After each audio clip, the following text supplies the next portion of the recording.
শুনি এই মরে মরে এই যায়, তো বয়স তো 80-র উপরে, তো মৃত সময় হয়ে গেছে। বাংলাদেশের রাজনীতিতে দীর্ঘদিনের দুই প্রধান চরিত্র বেগম খালেদা জিয়া ও শেখ হাসিনা।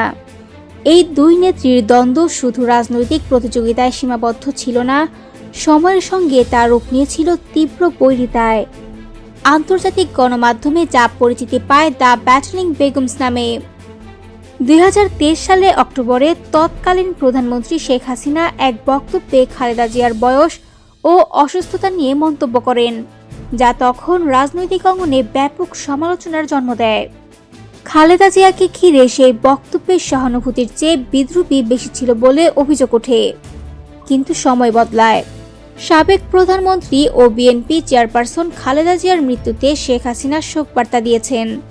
শুধু তাই নয়, তার ছেলে সজীব ওয়াজেদ জয়ও প্রকাশ করেছেন শোক ও সমবেদনা। এই শোকবার্তাগুলোকে ঘিরেই নতুন করে বিতর্ক তৈরি হয়েছে। ব্রিটিশ সাংবাদিক ডেভিড বার্গম্যান সামাজিক যোগাযোগ মাধ্যম এক্সে দেওয়া এক পোস্টে প্রশ্ন তুলেছেন, এই শোকবার্তা কি সত্যিকারের মানবিকতা নাকি রাজনৈতিক ভণ্ডামির বহিঃপ্রকাশ? তিনি অতীতের রাজনৈতিক বাস্তবতা তুলে ধরে বলেন, খালেদা জিয়াকে কারাবন্দী করা, একের পর এক মামলা, সেনানিবাসের বাসভবন থেকে উচ্ছেদ এবং রাজনৈতিকভাবে কোণঠাসা করার চেষ্টা ছিল আওয়ামী লীগের শাসনামলের বাস্তবতা।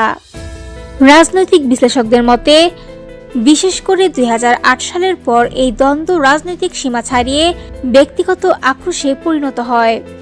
বিরোধী দল ও মানবাধিকার সংগঠনগুলো এসব ঘটনাকে রাজনৈতিক প্রতিহিংসার উদাহরণ হিসেবে দেখেছে। এই প্রেক্ষাপটে খালেদা জিয়ার মৃত্যুতে দেওয়া শোকবার্তা অনেকের কাছেই প্রশ্নের জন্ম দিয়েছে। এটি সৌজন্য ও মহানুভবতার নিদর্শন, নাকি অতীতের কঠোর বাস্তবতার সঙ্গে সাংঘর্ষিক এক দ্বৈত রাজনীতির প্রতিফলন? ডেভিড বার্গম্যানের ভাষায়, হয়তো এটি দুটোরই মিশ্রণ।